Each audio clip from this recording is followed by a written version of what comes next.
ان کی برجستگی ہے، اور ایک دو نہیں ہے، ہزاروں ہیں اس کے اندر، اور وہاں پہ کتابوں کا ڈھیر بھی ہوتا تھا. وہ کتاب کے باب اور کتاب کا جلد، کتاب کی صفحہ نمبر بتا کے اس کے حوالہ جات دیتے تھے. یہ مجھے اکثر میں سوچتا تھا کہ ایسا کیسے ممکن ہے. اور اس تاریخ ساز شخصیت کے بعد اگر مجھے کوئی آج کے دور میں ایسا عالم نظر آ رہا ہے تو قبلہ وہ آپ کی ذات ہے. اور میں تعریفاً یہ بات نہیں کہہ رہا ہوں، یہ حقیقت ہے، کیونکہ حسن اللہ یاری کوئی 10 سال یا 15 سال کا وجود نہیں ہے.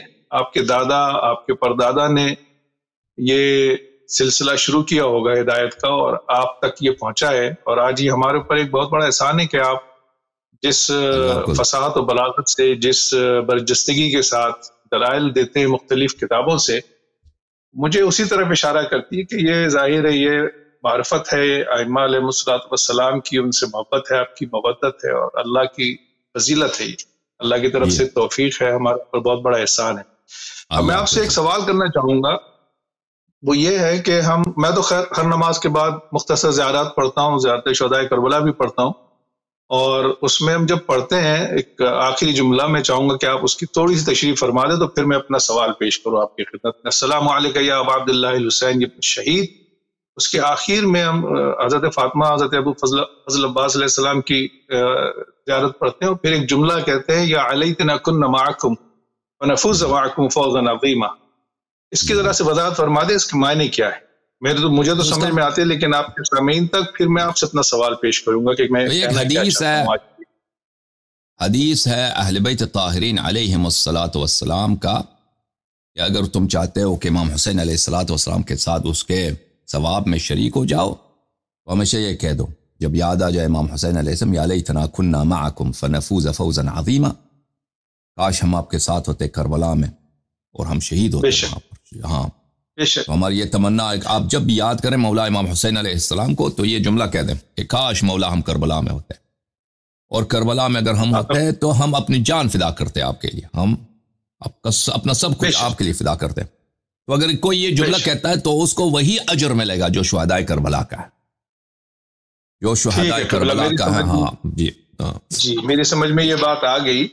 اور اسی سے منسلک میرا سوال ہے، اسی سے مربوط میرا سوال ہے، ایسی خواہش جو ہو نہیں سکتی فی زمانہ، ابھی تو ہم ٹائم کے پیچھے جا نہیں سکتے، وہ وقت بھی آئے گا، امام بھی آئیں گے اور وہ سب کو حقیقت دکھائیں گے ٹائم اور اسپیس کے پیچھے جا کے کہ دیکھو یہ ہوا تھا. پھر انکار کرنے کا کوئی جواز کسی کے پاس نہیں ہوگا. بہرحال یہ ایک الگ گفتگو ہے. لیکن جب ہم یہ جملہ کہتے ہیں یا علیتنا کنا معکم فنفوز معکم فوزا عظیما، تو ہم اپنے آپ کو اس درجے پہ لے جاتے ہیں کہ کاش کہ ہم ہوتے تو ہم اس عظیم قربانی، اس عظیم مشن میں مولا کے ساتھ ہوتے علیہ السلام. اب آپ مجھے یہ بتائیے کہ اس دعا کے ضمن میں اگر ہم دیکھیں تو ہمارے امام حضرت امام مہدی عجل اللہ تعالیٰ زندہ ہیں، غیبت میں ہیں، ہم کو سنتے بھی ہیں، دیکھتے بھی ہیں. تو کیا یہ شرف ہم ان کی نصرت کر کے حاصل نہیں کر سکتے؟ اللہ جی کن کی نصرت؟ امام عصر علیہ السلام کی نصرت کر کے بالکل حاصل کر سکتے ہیں. بالکل. اب آپ یہ جو چینل چلا رہے ہیں، آپ جو یہ چینل چلا رہے ہیں، یہ پورے ملت اسلامیہ میں واحد چینل ہے جو حق کی بات کر رہا ہے. نہ آپ نے شیعوں کو اس میں چھوڑا ہے، نہ آپ نے جماعت مخالف کو اس میں چھوڑا ہے. جن کے اندر فرسودہ عقائد تھے، فرسودہ رجحانات تھے، ان سب پہ آپ تلوار چڑھا رہے ہیں حق کی. نا دونوں طرف سے آپ کاٹ رہے ہیں. آپ کے پاس دو دھاری تلوار ہے، اس کو نہ شیعوں سے آپ نے بچنے دیا ہے، نہ اہل سنت کو. حق یہی ہے کہ آپ حق دکھائیں. امام زمانہ کی نصرت جو ہے نا، وہ اسی طریقے سے ہو سکتی ہے. مجھے افسوس ہوتا ہے کہ آپ کو اس پروگرام پہ آ کے اعلان کرنا پڑتا ہے کہ ہمیں یہ پروگرام چلانے کے لیے اخراجات برداشت کرنے پڑتے ہیں. یہ بڑے افسوس کی بات، ہم سب مومنین کے لیے افسوس کی بات. جب ہم کہتے ہیں یا علیتنا کنا معکم، تو بھائی یہی ہے پلیٹ فارم، یہی کربلا ہے جو حق اور باطل کے مارکے میں مصروف ہے. آپ اتنا بڑا کام کر رہے ہیں. قبلہ میں ہر نماز میں آپ کے لیے، اہل خانہ کے لیے، آپ کے معاونین کے لیے دعا خیر کرتا ہوں ہر لحاظ سے. اور اپنے لحاظ سے میں ڈونر بھی ہوں، سار نہیں کرنا چاہتا ہوں اس کا، لیکن میں چاہتا ہوں کہ اس کو تھوڑا سا اور دوام بخشا جائے، اور ہم سب جو ہیں وہ حسن اللہ یاری نہیں بلکہ امام زمانہ کی نصرت کے لیے اس کے اندر پلیج کریں. یہ ہمارا فرض ہے یہ ان کا حق ہے. اس میں آپ کی زبان پہ الفاظ آنا ہم لوگوں کے لیے باعث شرم ہے قبلہ. میں یہ عرض کرنا چاہتا ہوں. تو اس سے اگر آپ یہ تصور کریں کہ ہم یہ زیارت پڑھتے ہیں، بے شک، اور پتہ نہیں یہ اللہ کا کرم ہے کہ اللہ کا احسان ہے کہ ہم اس دور میں پیدا ہوئے ہیں. پتہ نہیں اس دور میں ہوتے تو شاید دوسرے ہی لشکر میں ہوتے نا، ہمارا شعور، ہمارا علم شاید وہ نہ ہوتا. تو اللہ نے اس مصیبت سے بھی بچا لیا. تو اب یہ ایک فیصلہ کرنا ہوگا ہم لوگوں کو کہ آپ جس مشن کو لے کے چل رہے ہیں، یہ اہل بیت علیہم الصلوۃ والسلام کی تبلیغ، ان کی علم کی تبلیغ کے لیے، حق کے دین کو اجاگر کرنے کے لیے ان کا مشن ہے یہ. اس میں اللہ یاری بھی آتے ہیں، واعظ شیرازی رحمۃ اللہ علیہ بھی آتے ہیں، اور بہت سے ہیں. لیکن ہمارا فریضہ کیا ہے اس سلسلے میں؟ اگر آپ اس کو مربوط کر دیں اختتامی طور پہ تو میں مشکور ہوں گا آپ کا قبلہ کہ ایسا ممکن ہے، یہ ہونا چاہیے. ہم شیعوں کو، ہم لوگ کہاں کھوئے ہوئے ہیں نا، ہم تعریف تو سب کرتے ہیں، تھمز اپ سب لگاتے ہیں اور ہزاروں جملے لکھتے ہیں، لیکن اس کو چلانے کی ذمہ داری ہمارے اوپر ہے، آپ کے اوپر نہیں ہے. ہم شیعوں کو اس کے اوپر عمل کرنا چاہیے، آگے بڑھنا چاہیے. اور جتنا بھی، ضروری نہیں ہے کہ بہت بڑی رقم یا بہت بڑی، جتنا آپ نے حد الامکان کر سکتے ہیں امام کی خدمت میں پیش کریں اس کو. بسم اللہ قبلہ.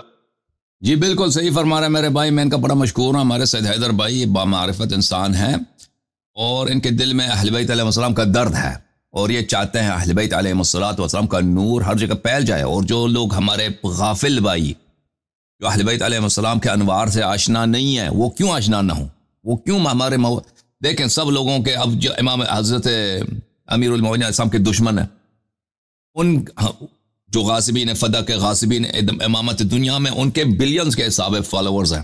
ان میں سے ہنڈریڈز آف ملینز ایسے لوگ ہیں جن کو پتہ نہیں ہے.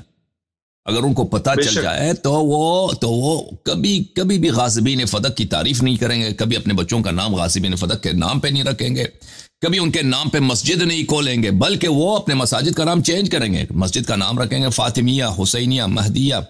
مسجد کا نام رکھیں گے مسجد امام علی علیہ السلام، اور اپنے بچوں کا نام بھی چینج کر کے اہل بیت علیہ السلام کے نام پہ رکھیں گے. وجہ کیا ہے؟ جہالت ہے. دیکھیں پرانے زمانوں میں ایسا ہوتا تھا کہ فار آؤٹ ریچ آپ نہیں کر سکتے تھے، بہت سارے لوگوں تک آپ پیغام پہنچائیں.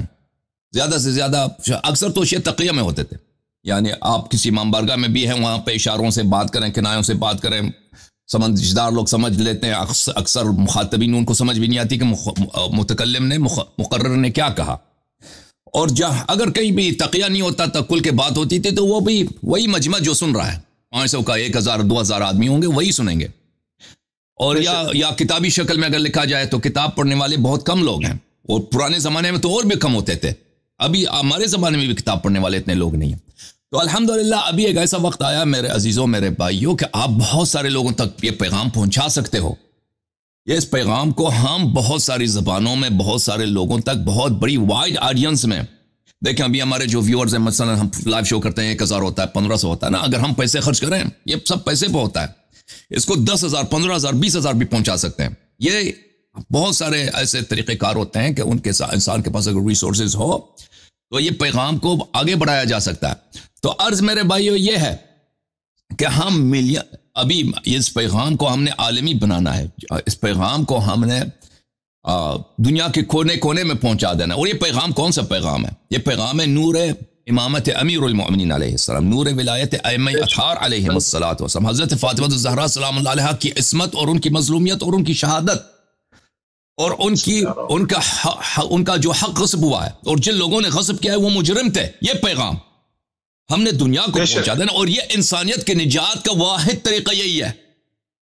کوئی شک نہیں. ہاں، اس میں اگر آپ دکھی ہوئی انسانیت کے نجات کا دلا سکتے ہیں، اس کا اور طریقہ ہی نہیں ہے ہی نہیں، سوائے اس کے کہ لوگ اپنے مولا کو پہچان لیں. لوگ اس کو، جس کو اللہ نے ہمارا نجات دہ بنایا، ہمارے نجات کے لیے اللہ نے خلق کیا، جو کشتی نجات ہے پوری انسانیت کے لیے، لوگ ان کو پہچان لیں. تو یہ میرے محترم بھائیو، رسول اللہ صلی اللہ علیہ وآلہ وسلم نے، جیسے میں نے عرض کیا کہ بار بار امیر المؤمنین علیہ السلام کا ہاتھ بلند کر کے کہتے تھے میرے بھائی کی نصرت کرو، مسلمانوں شیعوں میرے بھائی کی نصرت کرو، اللہم انصر من نصرہ وخذل من خذلہ، میرے بھائی کا نصرت کرو.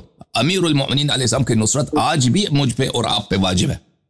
حضرت زہرا سلام اللہ علیہا کی نصرت، یہ ہمارا دین ہی ہے، اس کے علاوہ دین نہیں ہے میرے عزیزوں. اس زندگی پہ لعنت، زندگی کے ہر لمحے پہ لعنت، جس کو ہم نے اہل بیت علیہ السلام کی یاد سے غفلت میں گزاری ہے، جس کو ہم نے دوسرے مقاصد کے لیے صرف کیا، مولا کو بھول گئے.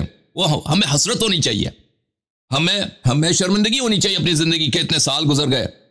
ہم نے بہت کم ریسورسز اپنی زندگی کے لمحات اہل بیت علیہ السلام کی خدمت میں، ان کی نصرت میں گزار. تو میرے بھائیوں، اہل بیت علیہ السلام کی خدمت یہ ایک ایسا نعمت ہے. دیکھیں وہ مسلم ابن اوسجہ نے امام حسین علیہ السلام سے کیا کہا؟ زہیر ابن القین نے کہا کہ 1000 مرتبہ زندہ بھی ہو جائے نا پھر بھی کم ہے. 1000 مرتبہ زندہ ہو جائیں، ٹکڑے ٹکڑے ہو جائیں، ہمیں جلا دے، راک کر دے، پھر زندہ ہو جائیں، پھر آ جائیں، پھر بھی ہم نے آپ کے قدموں پہ ہی ہم نے دوبارہ زندگی دینی، ہاں جان قربان کرنا. تو میرے بھائیوں آ جاؤ، آج سے ہم صحیح شیعہ بنے. میں اور آپ ابھی جتنی زندگی گزری ہے وہ شرمندگی ہے، باعث ندامت ہے، باعث حسرت ہے ہمارے لیے، ہمارے اور آپ کے لیے. آج سے آ جائیں ہم صحیح، ہم بولیں کہ ہم غلام ہیں کن کے؟ ائمہ اطہار علیہم السلام کے، امام جعفر صادق علیہ السلام کے، امام حسن علیہ السلام کے، امام حسین علیہ السلام کے، حضرت زہرا سلام اللہ علیہا کے، امام امیر المؤمنین علیہ السلام کے، رسول اللہ صلی اللہ علیہ وآلہ وسلم کے. اور ہم نہ کہ ہم تلوار کے زور سے، نہ کہ جھگڑے کے زور سے، محبت کے راہ سے، علم کے راہ سے، حجت کے راہ سے دنیا والوں کو یہ پیغام دیں کہ اس دنیا کا جو حقیقی پریزیڈنٹ ہے، ابھی الیکشن ہوتا ہے نا پریزیڈنٹ چننا، اس دنیا کے ایک حقیقی پریزیڈنٹ ہے، ایک دنیا کا ایک الہی پریزیڈنٹ ہے، ایک الہی صدر ہے، ایک الہی کمانڈر ان چیف ہے. ایک وہ اس کو ہم نے پہچان دینا ہے کہ وہ ہمارے ائمہ اطہار علیہ السلام ہے، وہ امام مہدی علیہ السلام، امام عصر علیہ السلام ہے. تو ہم نے اپنے جوانوں کو اس لائن پہ تربیت دینی ہے، ان کو یہ نور دینا ہے تاکہ یہ بات وہ لوگوں کو سکھا سکیں، بتا سکیں. تو میرے بھائیوں اس کے لیے یہ چھوٹا سا یہ چینل ہے، چھوٹا سا یہ آپ کا چینل ہے، ٹھیک ہے نا. اس طرح چینل ہزاروں ہونے چاہیے. اس طرح میں کچھ بھی نہیں، مجھ جیسے آپ کے نوجوان لاکھوں کی تعداد میں نوجوانوں کی تربیت ہونی چاہیے کہ حسن اللہ سے زیادہ بہتر اور زیادہ علم کے ساتھ. اور ہمارے جو نئی نسل وہ کر سکتے ہیں، وہ جتنا میں نے کیا نا یہ کچھ بھی نہیں ہے. ان کی اگر ہم تربیت کریں وہ ٹائم بہت جلدی گزر جاتا ہے. ابھی آپ نوجوانوں کی تربیت شروع کریں، 10 سال میں اس کے فروٹس آپ کو مل جائیں گے، 5 سال میں اس کے فروٹس آپ کو مل جائیں گے. آپ 10 سال بعد دیکھیں گے کہ آپ کے پاس ایسے مبلغین ہیں، آپ کے پاس ایسے دین کو پہچاننے والے ہیں کہ ماشاءاللہ سبحان اللہ، کہ ان کا کوئی جواب دینے والا نہیں ہے. ائمہ اطہار علیہ السلام آپ سے راضی ہوں گے اور اللہ تعالیٰ آپ سے راضی ہوگا. اور جو بس زندگی کا جو مقصد آپ نے نبھایا، ذمہ داری نبھا دی ہے کہ آپ نے ایک قدم اٹھایا ہے اہل بیت علیہم السلام کی نصرت کے لیے. تو میرے عزیزوں اس وادی میں قدم رکھنے کی ضرورت ہے. اور انشاءاللہ تبارک و تعالی مجھے یقین ہے کہ سب شیعوں کے دل کی دھڑکن یہی ہے کہ ہم کس طرح خدمت کریں، لیکن ان کو پتہ نہیں، ان کو یاد نہیں، وہ غافل ہے. انشاءاللہ تبارک و تعالی. جی سر بولیں. جی میں یہی کہہ رہا ہوں، آگے بڑھنا چاہیے. میں آپ کے تمام بیانات سنتا ہوں، میرے دل میں یہی ایک خواہش ہمیشہ رہتی ہے کہ لوگ کال کریں گے، اس کو سپورٹ کریں گے. یہ بہت بڑا مشن ہے اور آپ نے ایک قدم بڑھایا ہے. یہ اس لیے نہیں ہے بلکہ اس کو ہم تمام مومنین، شیعہ مومنین کو یہ ایک ایسا وسیلہ، اتنا بڑا ذریعہ سمجھنا چاہیے کہ شاید یہ ہماری نجات کا باعث بن جائے امام زمانے کے بارگاہ. یہ ایک تو بہت بڑا موقع ہے قبلہ. آپ کا یہ چینل نہیں ہوتا تو ہم تو اسی طرح بھٹکتے پھرتے رہتے، حقیقت کا ہی نہیں پتہ چلتا، حق کا نہیں پتہ چلتا. آپ نے ایک راستہ فراہم کیا ہے، ایک موقع دیا ہے. آپ کی حیثیت ظاہر ہے اسی حد تک ہے کہ آپ ایک واسطہ بنے ہوئے ہیں، لوگوں کو سچی راہ کی طرف راغب کرنا چاہ رہے ہیں. پڑھنا چاہیے ہم کو آگے. اور یہ جو دعا ہے، میرا خیال ہے اس کا اثر قیامت تک ہے کہ ہم یا لیتنا کنا معکم، ہم قیامت تک یہ بات کہتے رہیں. امام کا ظہور ہوگا تو بھی یہ بات کہیں، ان کے ساتھ نصرت میں شریک. ابھی کیا کرنا ہے، یہ نہ ہم عالم تیار کر سکتے ہیں، نہ ہم اپنے عقیدے درست کر سکتے ہیں جب تک کہ آپ جیسے یہ چینل نہ ہو جو صحیح رہنمائی کرے، اہل بیت کی تعلیم کو عام کرے. ہمارے اندر یہ فہم، یہ سوچ پیدا ہونی چاہیے. میں امید کرتا ہوں کہ میں نے ابھی ایک پروگرام یہ سوچا ہوا ہے کہ میں اپنے تمام جو میرے حلقہ احباب ہے میرے تشیع کا، ان سب کو میں ایک گروپ بنا رہا ہوں اور ان سے کہتا ہوں کہ اپنے اپنے علاقے میں ایک چھوٹی سی تنظیم قائم کریں، گروپ قائم کریں اور لوگوں کو رغبت دیں کہ امام کے اس مشن میں اپنا فرض ادا کریں. اور اگر کچھ بھی نہیں کر سکتے، کم سے کم جو اس قابل ہے کہ خمس ادا کر سکتے ہیں تو اس کار خیر میں دیں. صدقہ جاریہ ہے، یہ ان کے لیے نجات کا ذریعہ بنے گا، یہ ایک بہت بڑا پلیٹ فارم ہے، یہ بہت بڑا واسطہ ہے ہم سب کے لیے۔ بہرحال میں یہی عرض کرنا چاہتا تھا بڑے دکھی دل کے ساتھ کہ آپ کے زبان پہ یہ الفاظ آئے، مجھے تکلیف کہ آپ نے یہ جملے کہے کہ اس کو چلانے کے اخراجات ہیں۔ بے شک اخراجات ہیں، ہم اپنا گھر چلاتے ہیں، چھوٹا سا گھر ہے، اس کے اخراجات کی ہمیں پرواہ کرنی پڑتی ہے، تو یہ تو آپ نے پورے اس دنیا کے اندر ایک ایسا پلیٹ فارم پیدا کیا ہے جس کی افادیت، اس کی ایفیکٹونیس بہت بڑی ہے، اسی حساب سے اس کو فروغ ملنا چاہیے، اور آپ اکیلے تنہا کر رہے ہیں، ہم سب کو اس میں پارٹیسپیٹ کرنا چاہیے۔ اور میں یہی کہنا چاہتا تھا، دکھ ہوتا تھا مجھے، بہرحال خیر آپ نے لطف کیا، آپ نے عزت افزائی کی میری کہ اس سلسلے میں تھوڑی سی رہنمائی فرمائی۔ یہ میرا خیال ہے مومنین آگے بڑھیں گے اپنے اپنے علاقے سے، چھوٹی چھوٹی تنظیم، اب یہ الیکٹرانک میڈیا کا دور ہے، چھوٹے چھوٹے سے گروپ بنانا کوئی مسئلہ نہیں، اور قطرہ قطرہ دریا بنتا ہے، اور یہ ہم کسی شخص کو، کسی بھی تنظیم کو نہیں، بلکہ امام زمانے کی خدمت میں اپنے گناہوں کا کفارہ پیش کرنا ہے۔ خدا جانے ہم نے کیا کچھ کیا ہے، اگر اب بھی معرفت نہیں ہوتی امام کی تو کب ہوگی؟ جی بالکل، اللہ تعالیٰ آپ کو جزائے خیر دے، اللہ تعالیٰ آپ کو عزت دے۔ آپ نے ہماری سپورٹ کی، ہمیشہ حوصلہ افزائی کی، اور آج آپ نے پھر ایک مرتبہ پھر آپ نے ہماری حوصلہ افزائی کی۔ آپ کی یہ آپ کا بردرہڈ ہے، آپ کا اخوت ہے، آپ کی برادری ہے، میں آپ کا بڑا شکریہ ادا کرتا ہوں میرے عزیز، میرے بھائی۔ نہیں، آپ مجھے شرمندہ کرنا ہے قبلہ، شکریہ آپ کا، آپ محسن ہیں ہم لوگوں کے، اور ہم اس احسان کا بدلہ شاید کبھی نہ چکا سکتے۔ یہ بہت بڑا آپ نے موقع فراہم کیا ہے ان لوگوں کے لیے جو لبیک یا حسین، لبیک یا مہدی علیہ السلام کہتے ہیں، ان کے لیے بہت بڑا موقع ہے، یہ لٹمس ٹیسٹ ہے، پڑھو آگے، تم دیکھو کہاں تک ہو۔ پڑھتے تو ہم سب کچھ ہیں، لفظی طور پہ تو ہم سب کچھ کہتے ہیں۔ میں جب یہ ابھی کچھ دنوں پہلے جب میں نے اس پہ غور کیا، میں پڑھ رہا تھا، میں نے کہا اس کا کیا مقصد ہے، میں علامہ حسن اللہ یاری صاحب کی خدمت میں پیش کروں گا اور ان سے وضاحت چاہوں گا اس کی۔ تو یہ تو قیامت تک کے لیے یہ جو ہے یہ دعا ہے، میرا خیال تو یہی ہے، اور ہونا بھی ایسے ہی چاہیے۔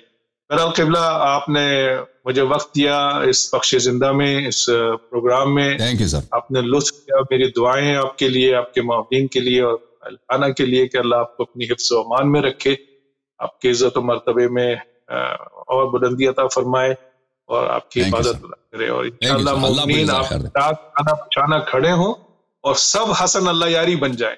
ایک حسن اللہ یاری تو جو کچھ کر رہے ہیں نا، اس سے سب حسن اللہ یاری بن جائیں، پھر میں دیکھتا ہوں اس دنیا میں انقلاب کیوں نہیں آئے گا، اور ہمارے امام فخر کے ساتھ سر بلند کر کے اللہ کی اجازت سے تشریف لائیں گے انشاءاللہ تعالی۔ انشاءاللہ قبلہ اجازت دیجیے، تھینک یو سر، سپاس گزارم، خیلی ممنون، خدا حافظ، خدا حافظ، تھینک یو۔ میں بڑا شکریہ ادا کرتا ہوں، میں بہن آپ کے ساتھ گفتگو کرتا ہوں 1 منٹ کے لیے۔ میں پہلے شکریہ ادا کروں اپنے عزیز بھائی سید حیدر صاحب کا، جنہوں نے سپورٹ کا اظہار کیا ہے، اور جتنے لوگوں نے سپورٹ کیا، بہت سارے لوگوں نے سپورٹ کا اظہار کیا ہے، سپورٹ کرتے ہیں، اور ہمارے بھائی نے بانگ دوحل بلند آواز میں صراحت کے ساتھ مومنین کو یاد دلایا کہ ہماری سپورٹ کیا کریں مومنین، تو میں ان کا بڑا شکریہ ادا کرتا ہوں۔